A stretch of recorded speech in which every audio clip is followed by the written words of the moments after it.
Today's presentation may contain forward-looking statements, which are any predictions, projections, or other statements about future events based on current expectations and assumptions. Actual results may differ materially from these forward-looking statements because of a variety of risks and uncertainties about our business, which are discussed today or described in our filing with the Securities and Exchange Commission, including our Forms 10-K and 10-Q. We do not undertake any duty to update forward-looking statements. Refer to our 2023 Form 10-K for reconciliations of non-GAAP measures we may use when discussing our financial results. Portions of this presentation are pre-recorded. The Q&A session will be live.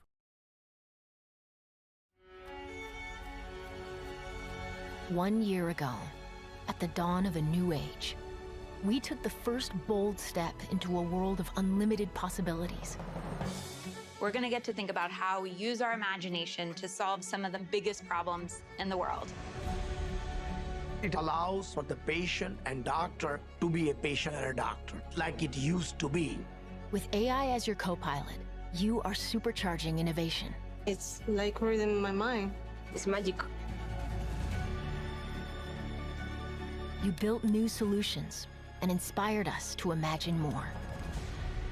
In our journey of generative AI, we have over 700 use cases across all divisions and functions, so we really see a big impact. Copilot makes day-to-day life easier, so you can spend your time thinking how I want to improve the experience for people learning a language. This technology has the potential to completely reimagine the way every single student learns in the world. It enables our people to get back to what they're brilliant at. You redefined the art of collaboration. I've been using Copilot on exciting problems that are having real impacts in people's lives. I can just go home and be like, yeah, I did that. I'm a superhuman. I've done something amazing. This is the age of co-pilots.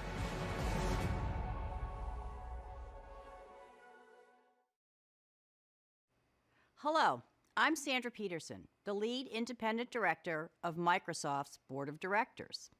Today, we're connecting with shareholders around the world, including a broadcast with real-time language translation through Microsoft Teams. Wherever you are, we're glad you're joining us. After my opening remarks, Keith Dolliver, our Vice President, Deputy General Counsel, and Corporate Secretary, will conduct the business and procedural portions of the meeting. Then, Amy Hood, our Executive Vice President and Chief Financial Officer, will review Microsoft's financial results and business highlights.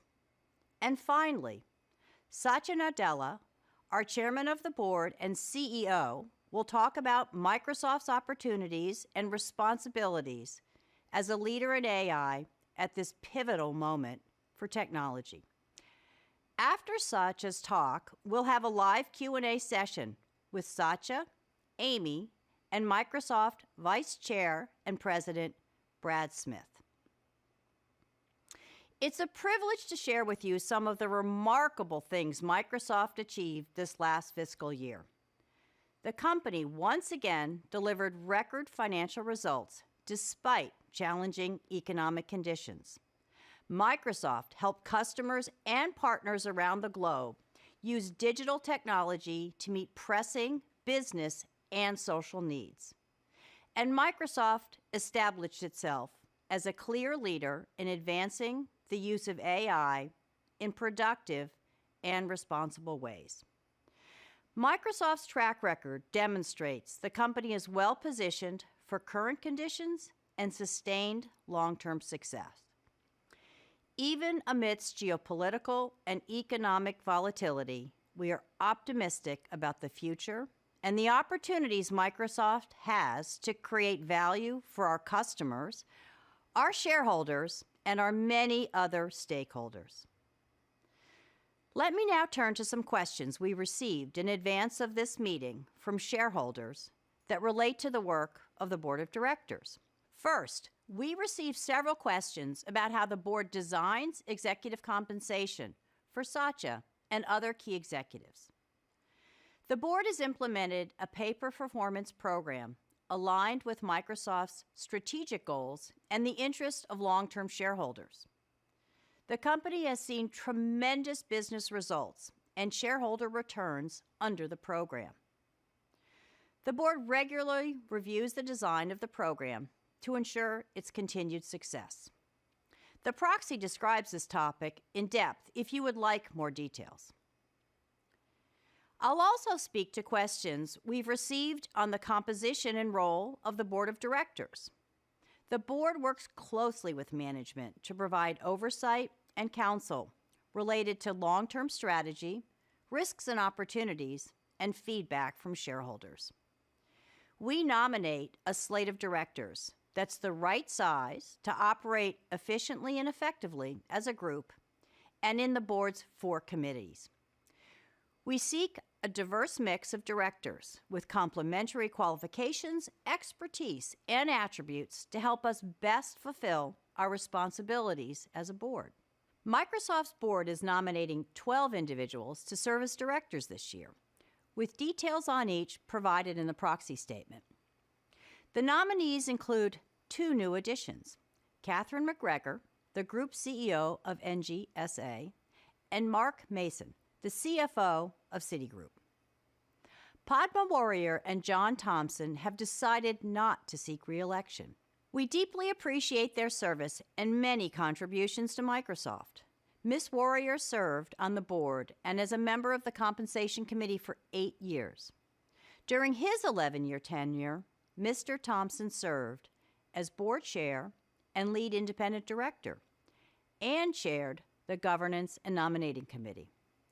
He also led the CEO search and succession process from Steve Ballmer to Satya Nadella.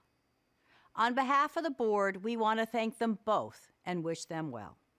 And now, I call the 2023 Annual Shareholder Meeting to order. I'll be serving as the chair of the meeting, and Keith will be serving as the secretary. As chair of the meeting, I've adopted an agenda that will govern the order of business and the rules of conduct for the meeting. Copies of the agenda and the rules are available on the virtual meeting site, as well as the annual meeting page on the Investor Relations website. The rules of conduct also govern the Q&A session. Keith will now report the notice of the meeting, the proxies received, and present the matters to be voted on. Keith? Thank you, Sandy. I'll walk us through the items for shareholder consideration at this meeting. The polls are open and will close following the presentation of our business matters. If you've already voted, there's nothing else you need to do, unless you want to change your vote while the polls are open. We plan to take both pre-submitted and live questions during the Q&A session later in the meeting. We've collected shareholder questions since October 19 on the proxy vote website. Shareholders can also submit questions now through the virtual meeting portal.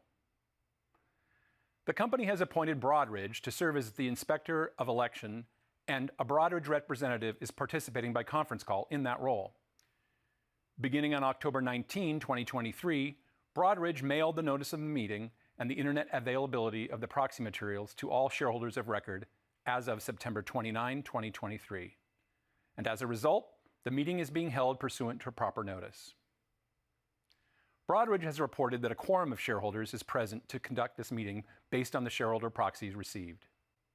Representatives of our independent auditor, Deloitte & Touche, are also joining by conference call, and our board nominees are attending today's meeting via Microsoft Teams. Today, we have 4 management proposals and 9 shareholder proposals for you to consider. They were all described in the proxy statement for this year's meeting. The first item is the election of directors. The following 12 individuals have been properly nominated by the board: Reid Hoffman, Hugh Johnston, Terry List, Catherine McGarriger, Mark Mason, Satya Nadella, Sandra Peterson, Penny Pritzker, Carlos Rodriguez, Charles Scharf, John Stanton, and Emma Walmsley. The board recommends a vote in favor of each nominee.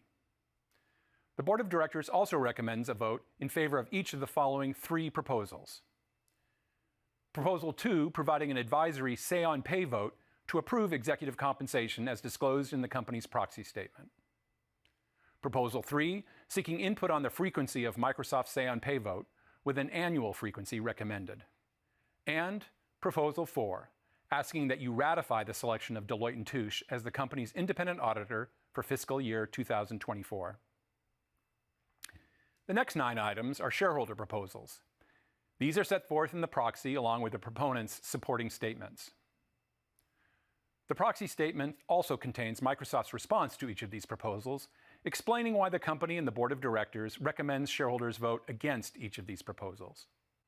We now have presentations by representatives to introduce each of the 9 shareholder proposals.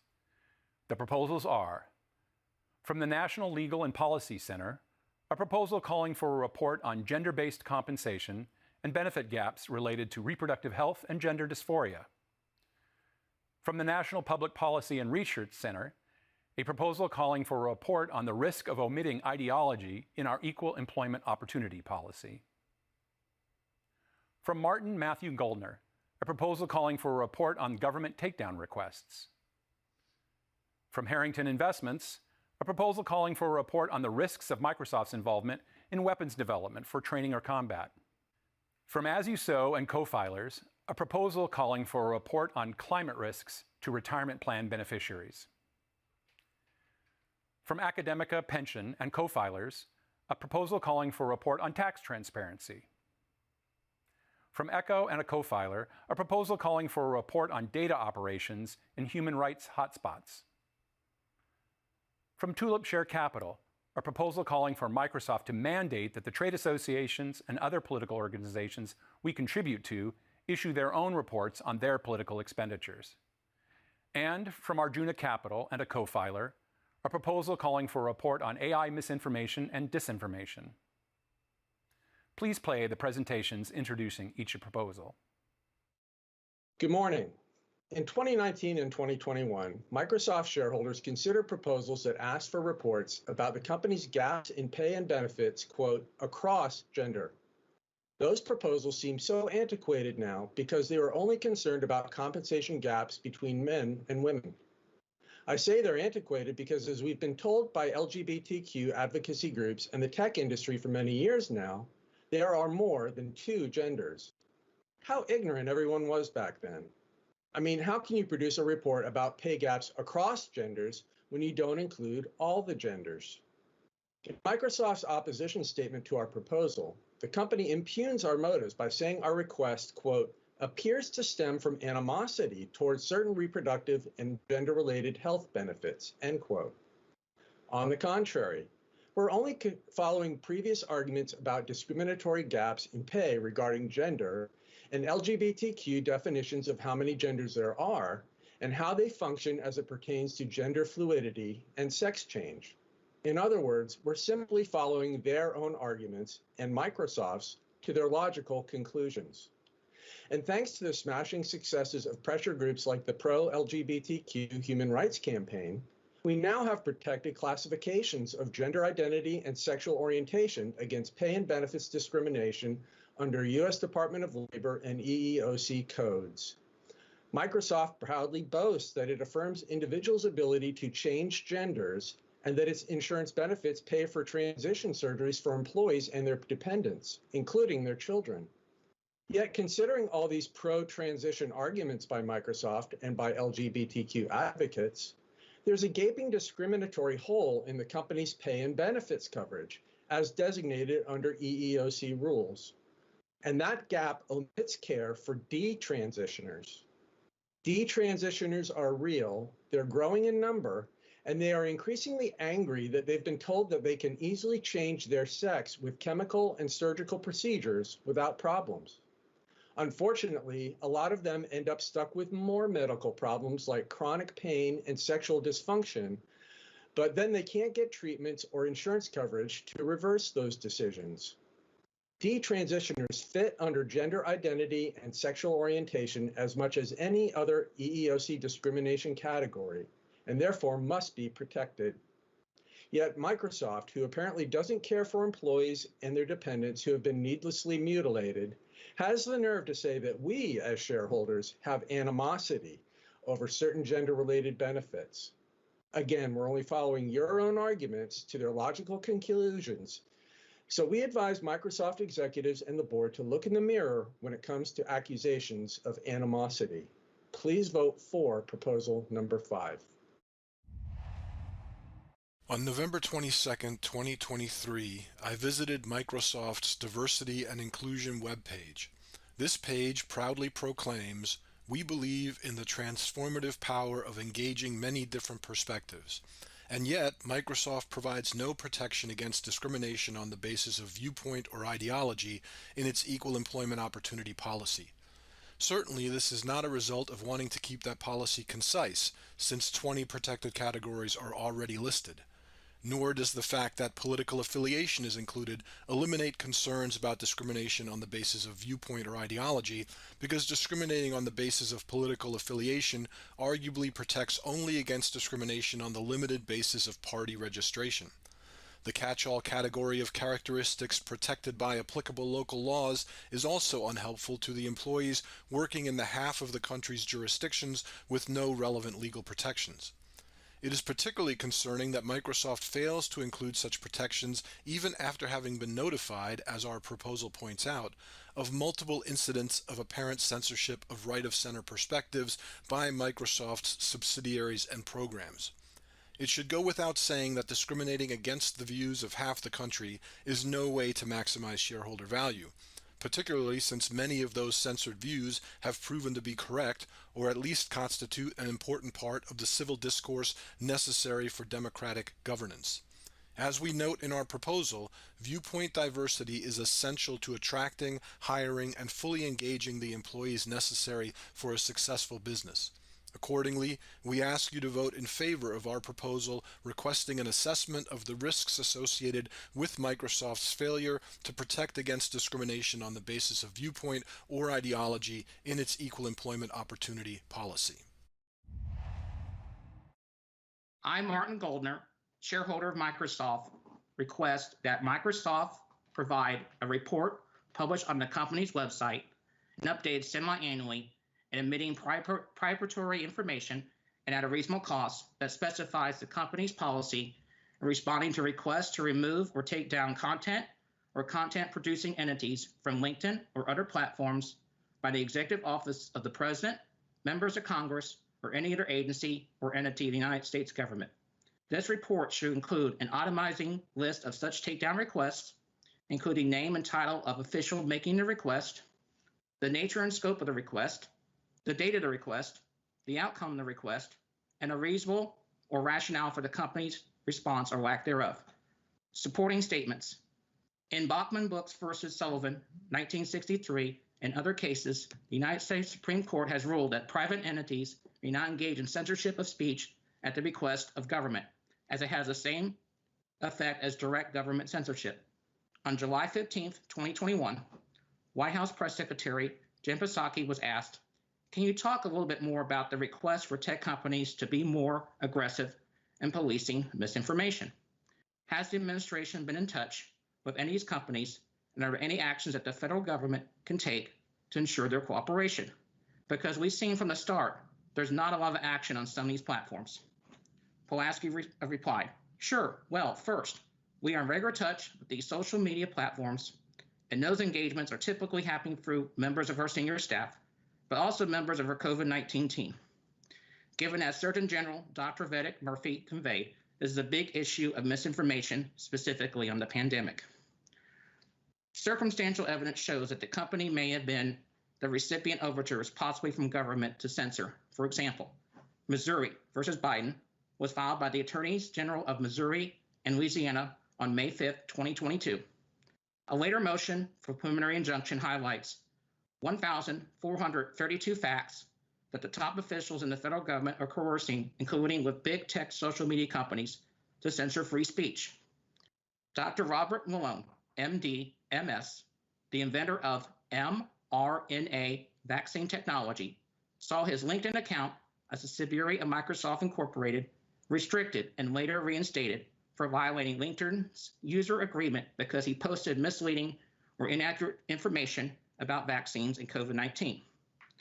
United States Republican 2024 presidential candidate Vivek Ramaswamy said in May 2023, his LinkedIn account, a subsidiary of Microsoft Incorporated, was restricted for sharing content that contains misleading or inaccurate information and later reinstated the same day. Shareholders need to know whether the company cooperates with government officials engaged in unconstitutional censorship, opening the company to liability claims by victims, to know whether the company fails to disclose these potential liabilities as material risks in its public filings. Microsoft, in its argument against our proposal, says it has been open about its principled approach to pursuing military contracts cited in the proposal. There's nothing principled about pursuing a technology designed to kill human beings. Keep in mind that this technology will not only be utilized by our military, but others that may seek to destroy us. Technological weapons can be used for defense or offense for the United States, for Russia, for North Korea, for Iraq, and many others. Weapons technology can be used by anyone, anywhere, once it is developed, released, or modified. Weapons technology can be hacked, and it will. There's no going back. Pandora's box has been opened. The black box to kill has been opened. While shareholders as stakeholders may be impressed by Microsoft's arguments that the company has a, quote, principled approach to pursuing military contracts, unquote, in the end, it is based primarily, if not exclusively, on corporate materialistic self-interest, not patriotism, not necessarily just in defense of America, based upon Microsoft's so-called continuing thoughtful approach. Corporations are not patriotic. People are. Corporations have no soul. People do. Corporations have no morality. People do. Corporations at best are amoral. They will do business with anyone, any government, democratic, fascist, communist, or any country in the world in pursuit of cash. There is nothing in our company's articles of incorporation that supports United States democracy or our military or our country's defense or, in fact, our Constitution. These commitments are not in Microsoft's articles or charters, which is the rule of corporate law. If the board of our corporation was interested in continuing the dialogue about its participation in developing weapons technology and being transparent, why would it not support an outside third-party independent report to assess the reputational and financial risk of continuing to be a weapons manufacturer? Ask that question. Why does our board of directors and management, as fiduciaries, fear a report asking these questions? Thank you. Good morning. Thank you for the opportunity to present this proposal. I'm Grant Bradsky from the Shareholder Representative As You Sow. The shareholder resolution is of the utmost importance as it asks the critical question, how will Microsoft protect its employees' life savings from the economic consequences of climate change? Climate change poses material risks to retirement plan beneficiaries. The CDP reports that 215 global companies, including Microsoft, have almost $1 trillion at risk from climate impacts, with many losses expected within the next 5 years. Over 1/4 of Microsoft employees are invested in the company's target date option, which is heavily exposed to high carbon and deforestation-intensive industries. These investments contribute to climate change, create systemic portfolio risk, and are poor long-term investments for younger beneficiaries whose retirement benefits are likely to be harmed due to climate-related financial losses. Microsoft knows we must address these climate risks head-on. It's why shareholders are proud of our company's climate goals, including a goal to become carbon negative by 2030. Yet how will we meet these goals if Microsoft is at the same time directing over $2 billion of employee 401k savings into fossil fuels and burning down the Amazon? These investments undermine the company's climate goals, expose employees' savings to financial risk, and harm the company's reputation on climate, which may make it difficult to attract and retain top employee talent and could expose the company to litigation risk, as occurred recently. Just as Microsoft has taken operational climate action, shareholders ask that Microsoft now begin to address the climate impacts of the billions of dollars being invested in fossil fuels by our company retirement plan. This will not only protect our company from the economic impacts of climate change, but protect our employees' life savings from these same risks. Thank you. Dear fellow shareholders and members of the Board of Directors, my name is Troels Borrell, and I represent the Danish pension fund AkademikerPension. Along with our co-filers PenSam, Nordea Asset Management, Greater Manchester Pension Fund, OIP Trusts and Merseyside Pension Fund, we have filed Shareholder Proposal 10 regarding the publication of a tax transparency report.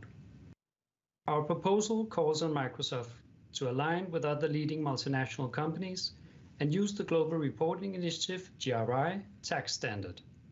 The GRI is the most widely used sustainability standard worldwide and is the only comprehensive global tax reporting standard today. A transition to the GRI standard will not require a drastic transformation for our company. Microsoft already submits country-by-country reporting to OECD tax authorities privately. Any burdens to the company should therefore be minimal. The GRI standard provides transparency of our company's approach to taxes, tax governance, controls, and risk management, stakeholder engagement related to taxes, and perhaps most importantly, public country-by-country tax reporting. In a world faced by multiple crises, the scrutiny of corporate tax payments is likely to increase year on year. If investors are to make informed assessments of Microsoft's tax strategy and evaluations of the company's tax risks, we need accurate, accessible, and transparent data on a country-by-country basis. We have taken note of the opposition statement from management. Indeed, peers do not provide tax transparency at the moment. We think this is likely to change in coming years. and that front-runner companies stand to benefit from staying ahead of the curve. We encourage the board to demonstrate leadership and embrace tax transparency in the years to come. Thank you. Greetings, everyone. My name is Ali Al-Ahmed. I am a Saudi Arabian national living in exile.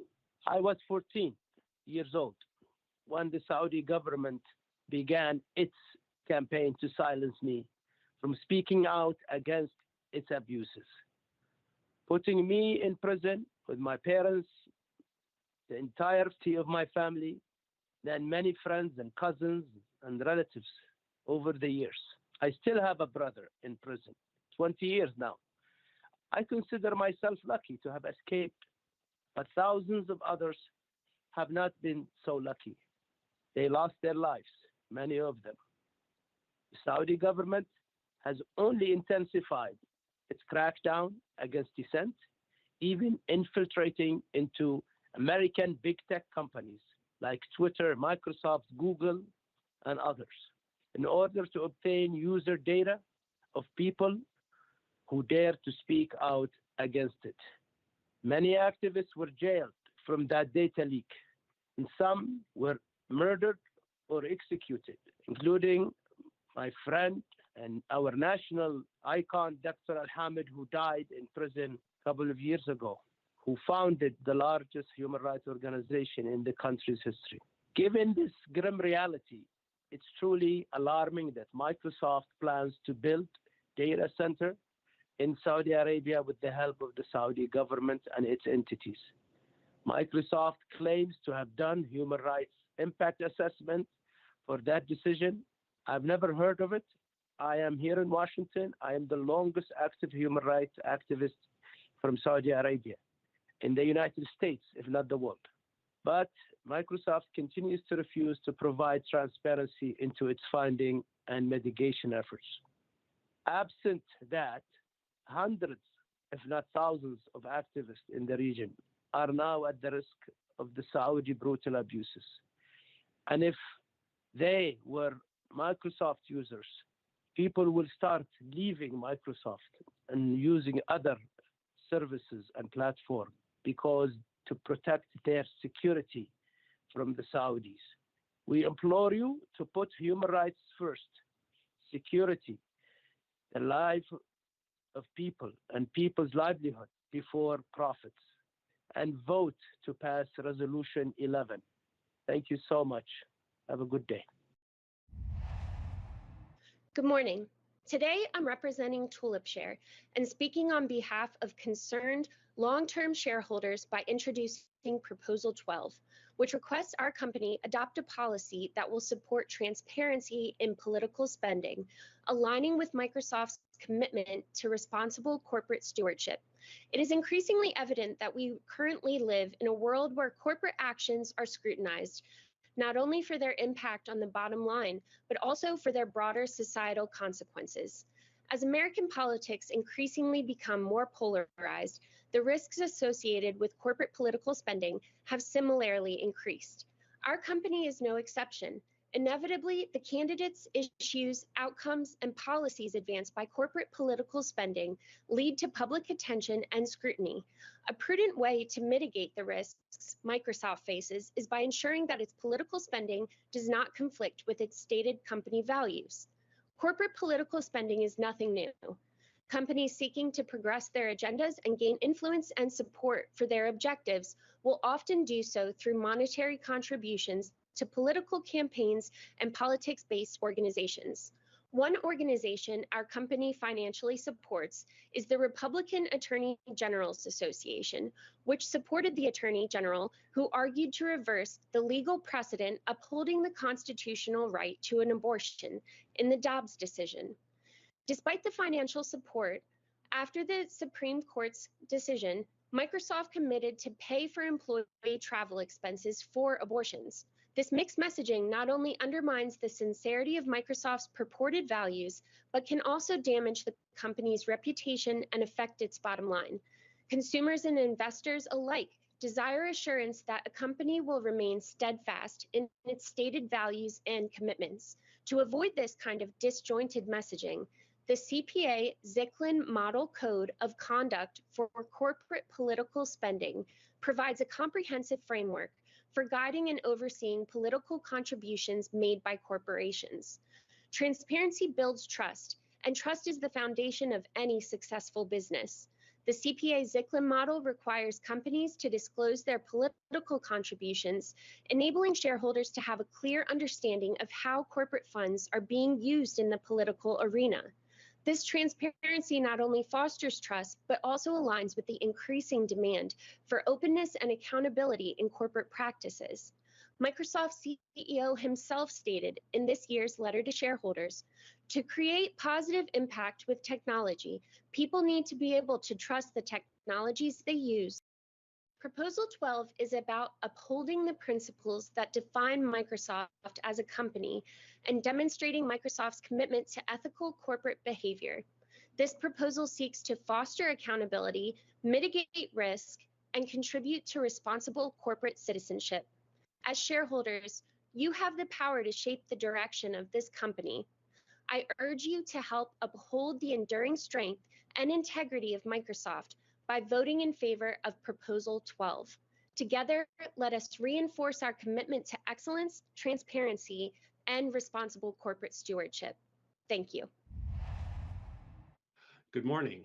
My name is Chris Novoselic, Microsoft shareholder, musician, and co-founder of the band Nirvana. I move proposal number 13 in partnership with investment firm Arjuna Capital and co-filers OpenMic and Echo. We are asking Microsoft to evaluate the risks posed by misinformation and disinformation generated and disseminated through artificial intelligence, and to report on plans to mitigate these risks. As an activist and author on issues of democracy, I'm increasingly concerned with how mis and disinformation are being used to destabilize our society. For years, we've seen the significant proliferation of mis and disinformation through social media platforms, and how the abuse of these platforms has the power to destabilize our public institutions by fostering election disputes, conspiracies, and more. What happens when society relies on information generated through Microsoft's AI-powered Bing, a platform found to produce inaccurate answers 10% of the time? What happens when deepfakes are created of presidential candidates spewing hate speech, or deepfake terrorist attacks are created that look real to the eye? We have already seen generative AI be abused in these ways, distorting the truth with potentially extreme consequences for society. When Microsoft released its generative AI-powered Bing last February, numerous AI experts and investors expressed concern. Many urged Microsoft to pause and consider all the risk associated with this new technology so that the company could establish risk mitigation practices. Yet our company raced forward, releasing this nascent technology without the appropriate guardrails. Generative AI is a game changer. There's no question, but the rush to market seemingly prioritizes short-term profits over long-term success. What happens in 2024, an election year, if races around the world are manipulated using Microsoft technology? What happens 5 years from now, 20 years? As a long-term shareholder, I want Microsoft to succeed over the long run, which means our company must do what it can today to mitigate the generative AI risks of tomorrow. Not only the risk to society, of which there could be many, but to the company itself. Regulatory risk, legal risk, reputational risk. These are only a few. Social media companies have been able to hide behind Section 230 of the Communications Decency Act, which generally provides immunity for third-party content. But content generated through Microsoft's AI is not third-party generated. It is generated by Microsoft, and as such could carry significant liability.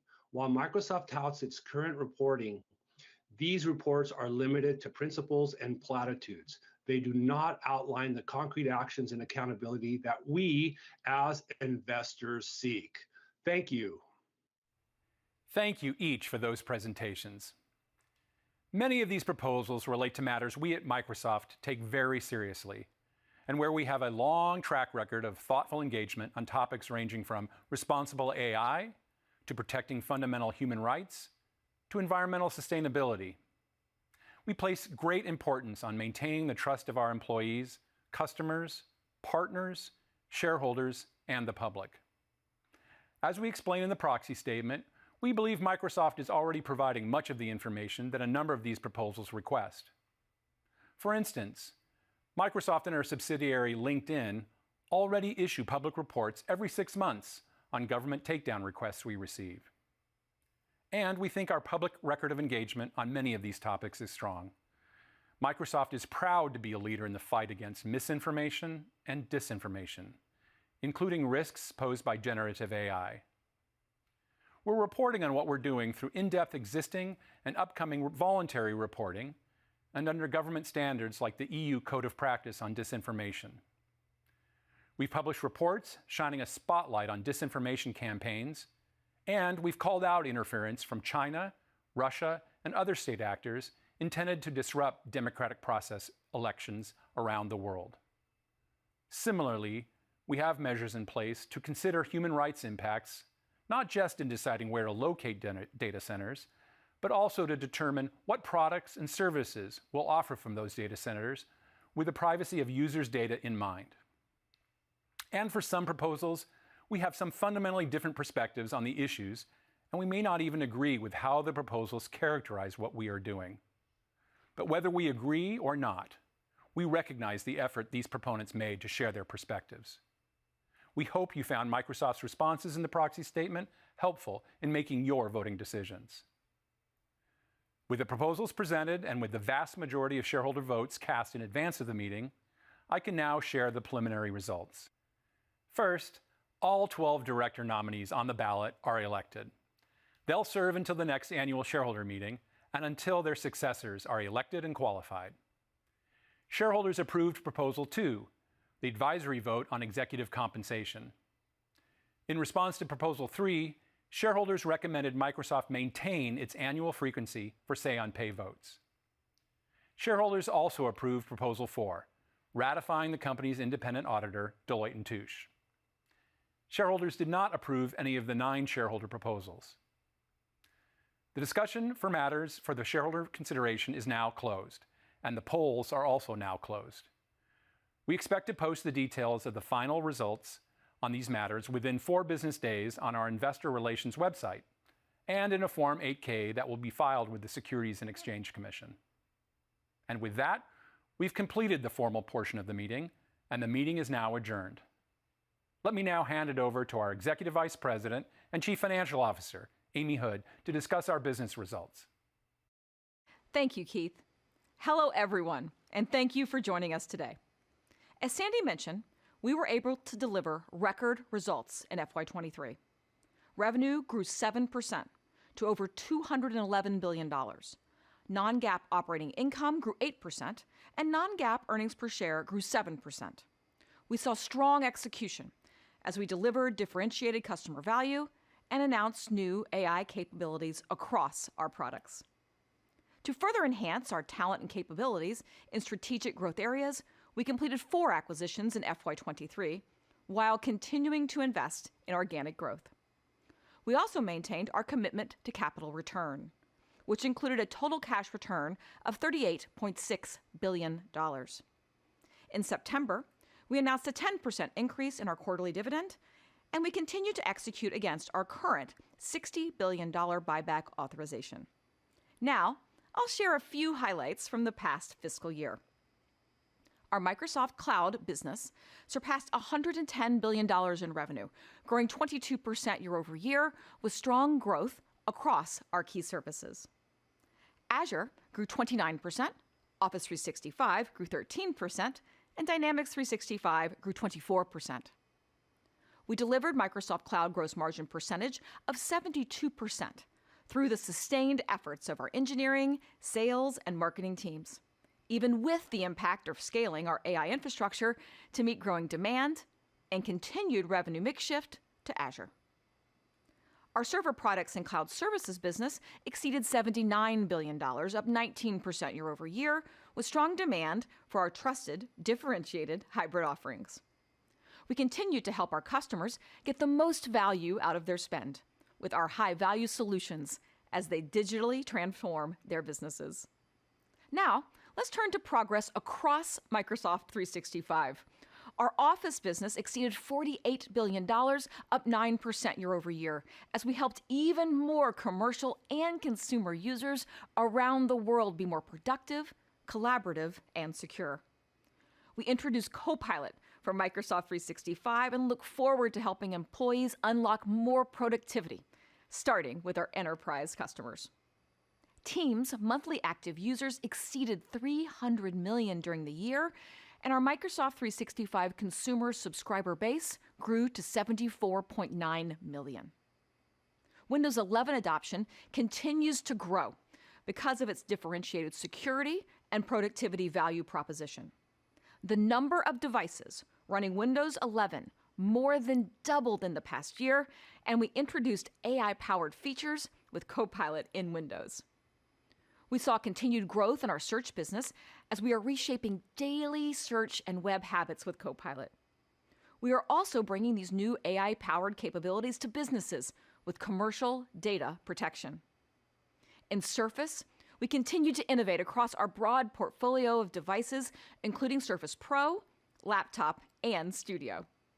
In LinkedIn, revenue surpassed $15 billion in fiscal year 23, up 10% year over year, with LinkedIn Talent Solutions reaching a new revenue milestone of $7 billion.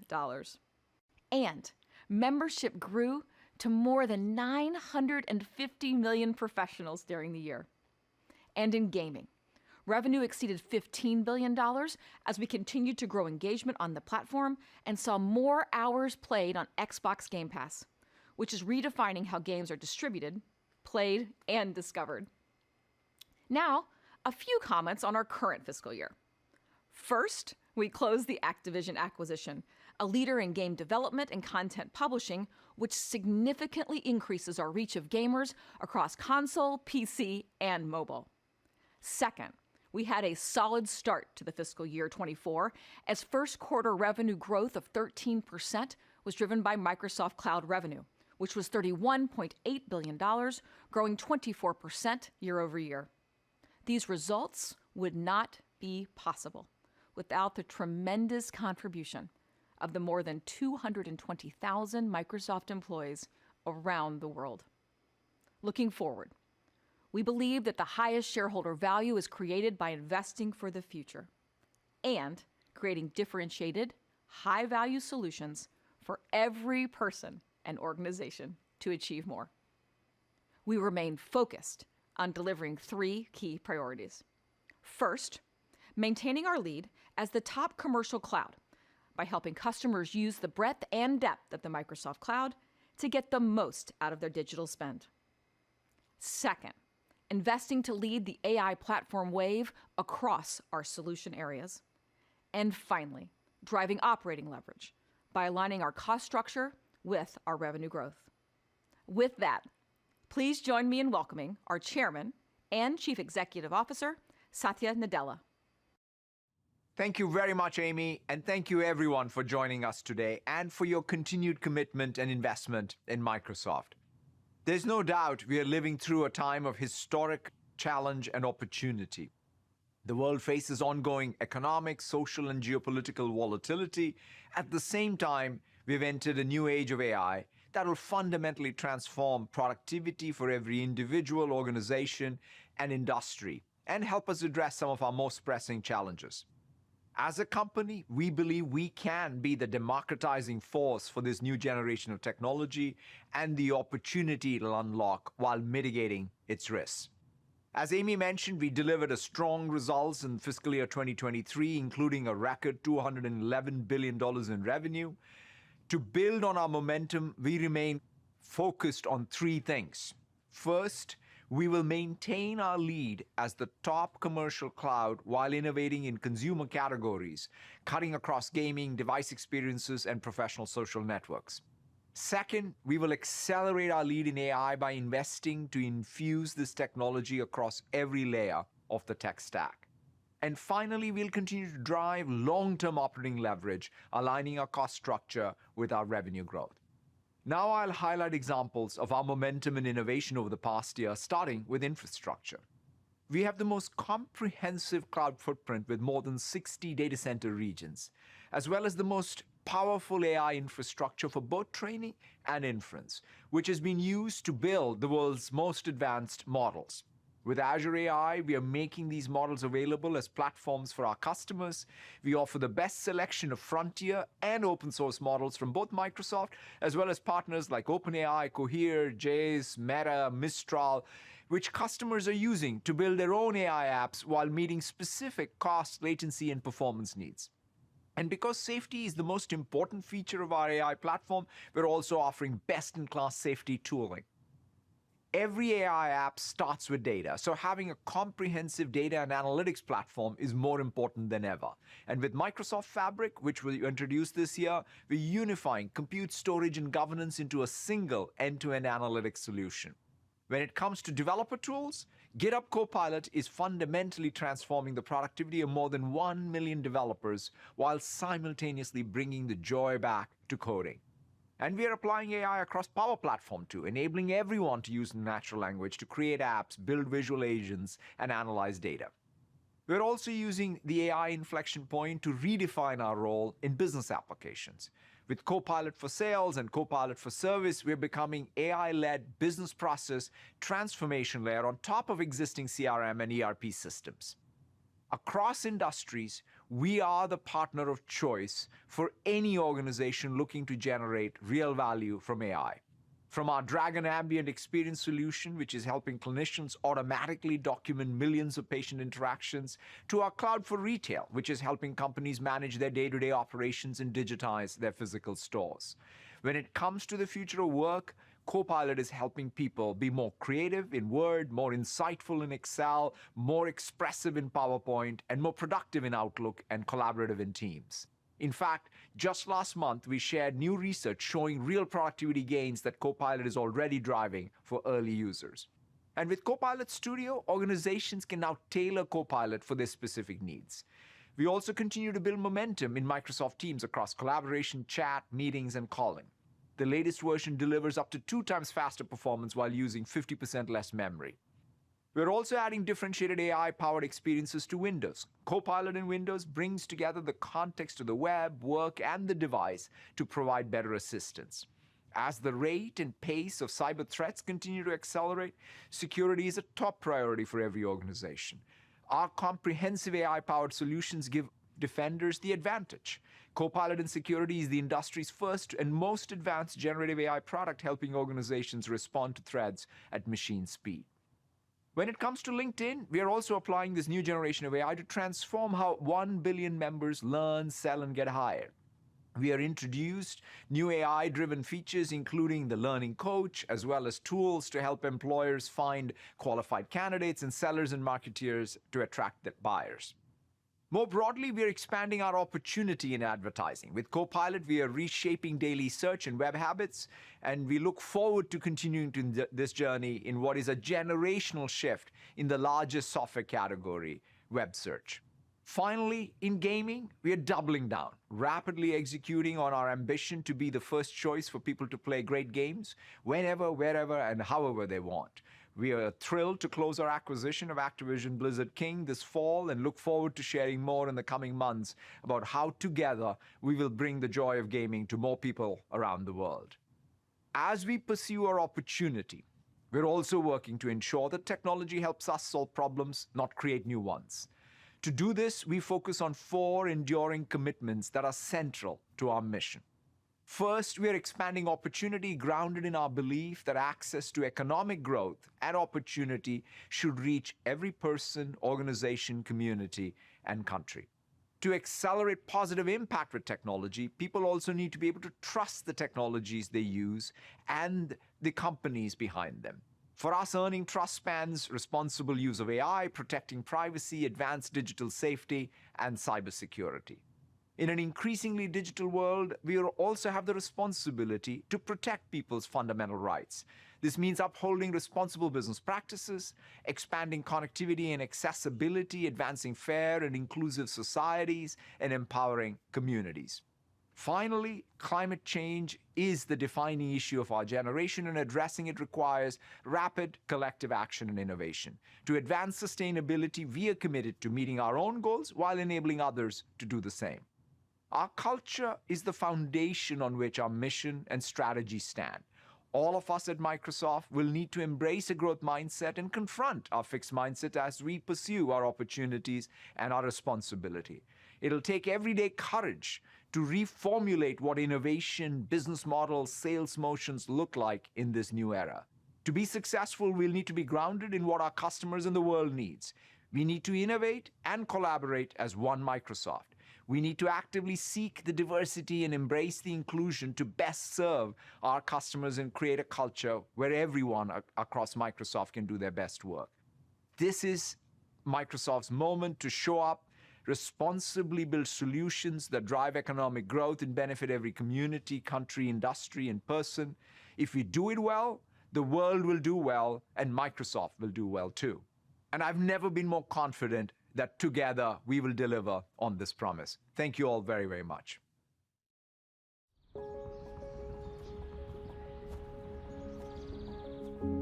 My name is Anton and I'm from Ukraine. As a freelance developer living with cerebral palsy, tasks like typing and speaking can be difficult, which limits my ability to communicate effectively. I realized early on that I was different from others and encountered discrimination and inequality at a young age. I always inform my clients about my disability. Moreover, I present it as an advantage because it provides me with extensive experience in solving complex and unconventional problems. When I first heard about GitHub Copilot, I was doubtful that it could handle such a complex task as coding, but I was surprised at how helpful and relevant the suggestions it gave me were.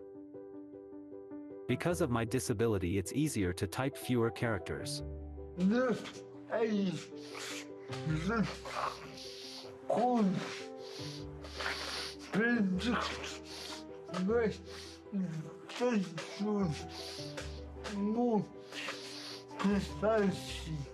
I can now not only write the code itself, but also detailed comments, documentation, and project descriptions. Previously, I physically couldn't afford to do this. I firmly believe that AI has enormous potential to make a positive impact on the lives of people with disabilities. It has truly assisted me to optimize my workflow. I aim to harness the power of AI for the betterment of our lives.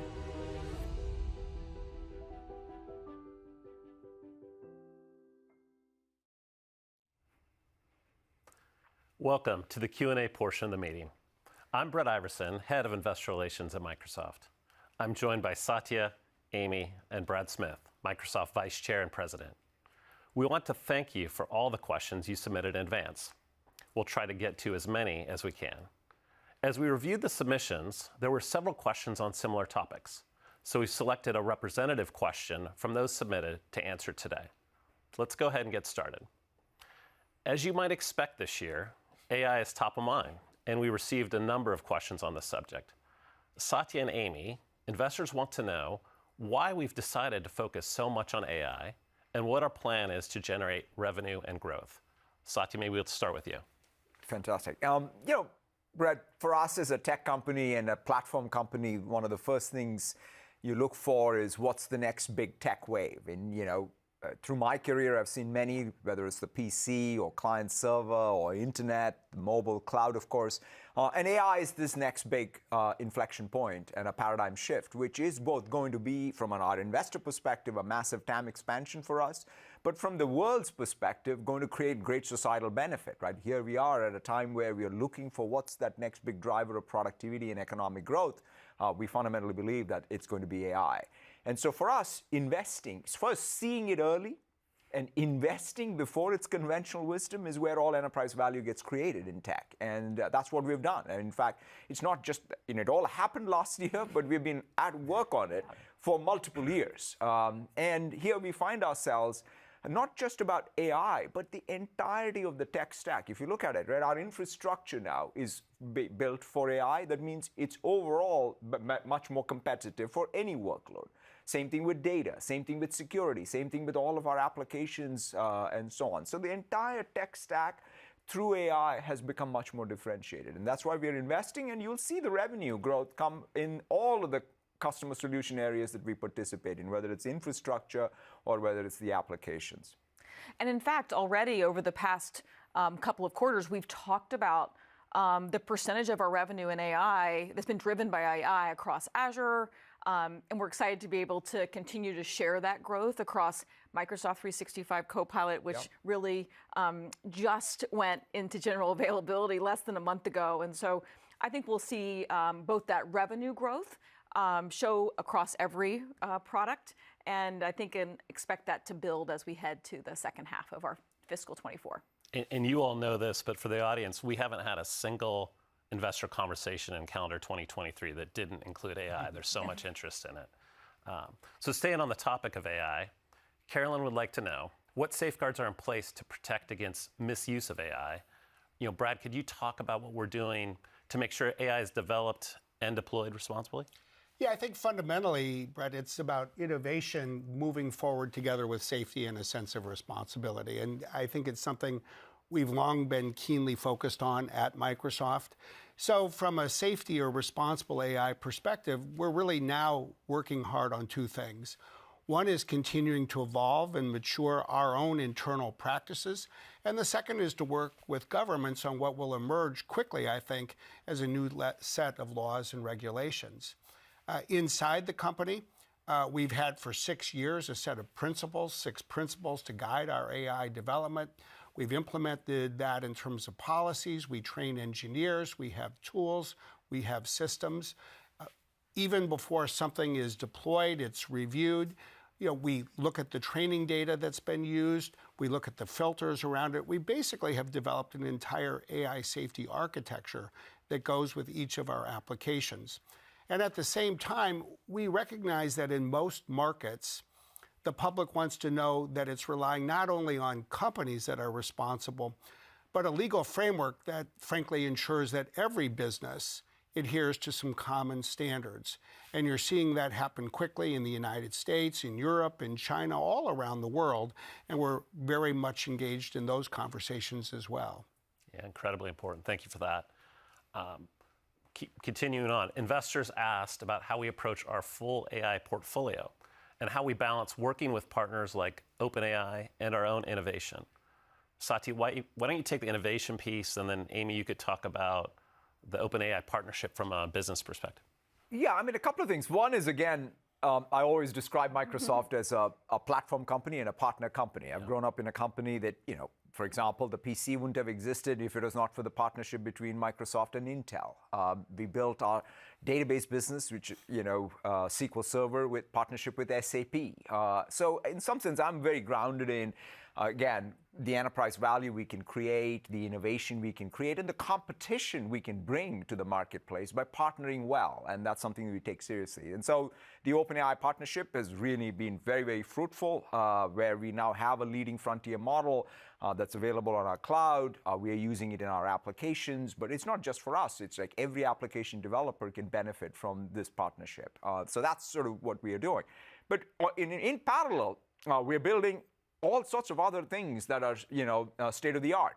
When I look at what we're doing with small language models with Phi, that's pretty phenomenal work coming out of Microsoft Research. We're also doing things like MatterGen for material, generation and discovery, or Graphformer for molecular modeling. So we have many, many capabilities ourselves. And by the way, we have all the open source models on Azure as well in Models as a Service, whether it's Mistral or Llama or Cohere. And so the approach we're always going to take is a broad tent approach as a platform company. We're going to have deep partnerships. And at the end of the day, it's going to be about innovation that's going to make a real difference to our customers and partners. And I think maybe just to extend a little bit, not just to OpenAI, where we do have a partnership that we've had dating back to, I think, maybe 2018. And so we've been working together for a long time. And I think with all of that, it helps us to push each other to always be better and innovate at a fast pace.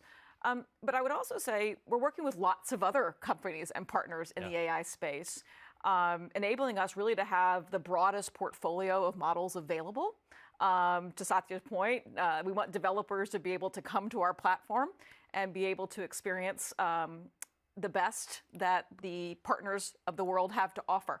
And I think that's one of the principles we have. And I think it's terrific for developers, for companies of all sizes, to be able to come to us and have the confidence that they're going to the platform that always has the most innovative choices. Yeah, that's right, Amy. And since it's an investor, Q&A, I think a lot of print and a lot of talk about M&A on one side, and then obviously organic innovation on, and these are appropriate.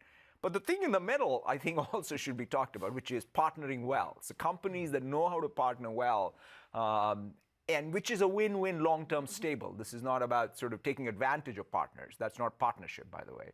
But if you really are partnering well and creating value for the partner and for the world, the investors also will be taken care of. Yeah, it's an exciting space to be leading. It's fun. Brad, we received a question about developing technological skills in education, particularly in any inner cities or parts of the world that may not easily have access to technology. What are we doing to invest in building people's tech skills? It's an interesting question because I think in some ways it connects with our fundamental mission, which is to empower every person and every organization on the planet. And we live in a world where I'll say the free market reaches most, but not every person around the world or even in a single country. And so we have a part of our business, a part of our activities that are, say, less commercial or are even non-commercial in nature. And fundamentally, they provide a force multiplier. What we're talking about, as the question asks, is skills, technological skills.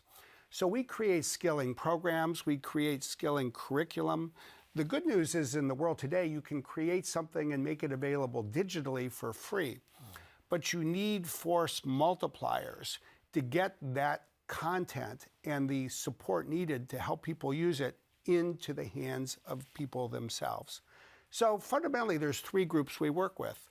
The first is teachers in schools. We have a skilling program that reaches directly into schools across this country, in many other countries, and that enables us to reach, say, kids, including in inner cities.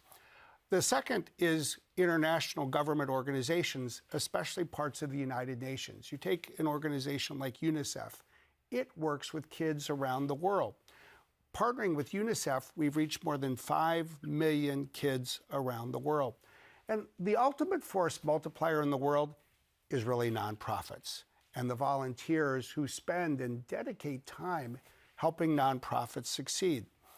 We have roughly 350,000 nonprofits running in the Microsoft cloud. This uses a different business model than the rest of our business. Amy has to sign off on it every year. We reinvest a share of the profits in more support for nonprofits. And I think what's extraordinary there is through those kinds of skilling programs, we've reached 80 million people. So these are all important things that continue to grow, especially as our services grow. We develop more skilling programs. And right now, the big priority, as you would expect, is how we provide AI skilling programs to reach more people. You take Satya's concept of partnership. We're partnering with more groups, and you'll see more coming from us even next week in terms of some important new partnerships that will really focus on bringing AI skills to more people. It's great to hear about our reach on this topic. Thank you for that. Jacob asks about the health and future of Xbox. Satya, could you give an update on our gaming business? Yeah, we're very, very excited about everything that's going on in gaming, especially with the close of Activision, Blizzard, and King. We think that now we have the ability to really do what we've always set out to do, which is build great games and deliver them to folks across all platforms, right? Which is Xbox and consoles, the PCs, and now even including mobile gaming and cloud gaming. So we're excited about the future. We want to do our very best work in gaming. It's a core business for us. But also, I see tremendous synergy between what we're doing up and down the AI stack. I always say Microsoft's not a conglomerate. We have one platform that we express through multiple different addressable markets, and gaming is one. So when I think about AI, what we're doing at the infrastructure layer or what we will do at the edge, it's sort of the same set of transistors that first were used for graphics. Guess what? Are being used for AI. So you can connect the dots and see why gaming is going to be more strategic to us. Yeah, it's a fun time with the deal closing and getting that reach out there. Brad, we received a question about the privacy implications of our use of telemetry data. Can you talk about our privacy commitments for customers using Microsoft products, both for work and at home? Sure. I think there's two things really to think about. The first is, why do we have telemetry data in the first place? And the second is how we protect people's privacy. Telemetry data is fundamentally the data that comes back to Microsoft in our data centers when people are using one of our devices or services. And we use it fundamentally to manage the service, to provide people with what they need. We use it to protect their security. And I think that's just become something enormously important. And we do use it so we can learn and improve our products. So those are the three reasons we have telemetry data in the first place. And especially in a world where there are more cybersecurity risks, to have devices and services that are managed is really indispensable to our ability to protect people from cyber attacks. At the same time, it has to go hand in hand with our privacy commitments. Privacy law has become something that has become extraordinarily complicated. And we do a lot of work to comply with laws around the world. But fundamentally, I think it's about advancing three goals. The first is transparency, so that people know what data is being collected, and we provide that in our privacy statements. The second is giving people choice, meaningful choice, so they can see and determine what information they share. And the third is control, so that people have control over what data is being provided and how it's used. And with that, we have dashboards and the like, so people can see what information is there. They can correct it if it's wrong. They can delete it if they don't want us to use it. And I think having these two things go hand in the future is really important for the future overall of technology. We need to have these connected services to give people the benefits they need and the protection they need at the same time. And we need to continue to evolve privacy with it. Thanks, Brad. Several investors wrote to urge Microsoft to keep political ideology out of business decisions. Brad, particularly in a time of such political divisions here in the US, can you talk about how we come decisions on policy positions we take? Yeah, this is something that the three of us certainly think about and talk together about. And I would say we're acutely aware of the fact that leading a company is not a license to use the company's name or platform to talk about whatever we want. Everybody has lots of opinions in life. There's really a small set of opinions that I think it's appropriate for a business to speak about. And the good news is I think we've had a common set of principles for over a decade that has served Microsoft very well. The first principle, in a way it's the most important, is we speak out publicly on public policy issues that impact our customers and their use of our services. You know, we have, I think, a fundamental responsibility to serve and protect our customers. So if there's a public policy issue that relates to cybersecurity or privacy or protection of children, digital safety, responsible AI, we will lean in and we'll speak out because we think it's important that public policy protect us and our customers together. The second thing we focus on is the protection of employees. We need to be able to recruit and we need to be able to retain people. We need to create a healthy working environment and a healthy living environment for them. So we'll address those issues as well. And the third is other business interests. Think of these as shareholder interests. It may be tax policy. It may be trade policy. They are typically the issues that fundamentally impact the company's ability to do business locally, nationally, and around the world. And if an issue doesn't touch upon one of those three, then we may say this is important, but it's not appropriate for Microsoft to speak out in the company's name. And so we always use that same framework. Thank you. Finally, we received a few questions about how we are optimizing our infrastructure for this new era of AI. Satya, can you talk a bit about how we're working with our partners to increase performance and efficiency for our customers? Yeah, I mean, one of the No, this is near and dear to your heart. Oh, it is, absolutely. I mean, having grown up, through my career at Microsoft in infrastructure businesses, the key there, again, is to see the new workloads that are the tier one workloads, that are the scale tier one workloads early, and then optimize the infrastructure around it. And so for us, if I look at it, we have 3-4 years of experience now of seeing these large synchronous parallel training workloads for next generation AI. That's made a massive difference in how we think about everything from our data center, the power draw, to the racks, to the silicon, to the network. In fact, every day I meet with customers who look at, compare us and other cloud providers when it comes to training. And they just see the difference. I mean, we lead on it by leaps and bounds, and that's just because it didn't happen by accident. We saw it first, and then we optimized the infrastructure for training. In fact, what were great assumptions to make just 2 years ago, 3 years ago by other cloud providers have now become liabilities, whereas for us, they've become advantages. Similarly, same thing with inference. We have one endpoint. We have at scale, the Azure OpenAI is being used for inference. So we can even optimize beneath that endpoint. So when we introduced even new silicon like Maya, guess what? We already deployed it underneath GitHub Copilot because we can take the entirety of the stack and optimize it and then not even have it show up for our customers as anything that they have to change. So there's lots of levers we are exercising. The beauty of the infrastructure business is if you see things early and then you scale your know-how across and then keep going, then you have some great advantages to start a new paradigm. And maybe just to add, optimization has been a great topic over the last few months. But even more than that, it's doing all the things Satya said, but also having high quality, incredible reliability, focus on serviceability. And I think being able to do all of those things, so the price at which we deliver, the performance end to end, the quality at which that is done, the reliability, I think is really what I'm so proud of our own engineering teams for focusing on, because it makes a huge difference at our customers. Agree. Thank you both. Thank you all. This concludes today's Q&A session and wraps up our annual shareholders meeting. Thank you for joining us today and your participation. If you have further questions, please visit our investor relations website. Thank you.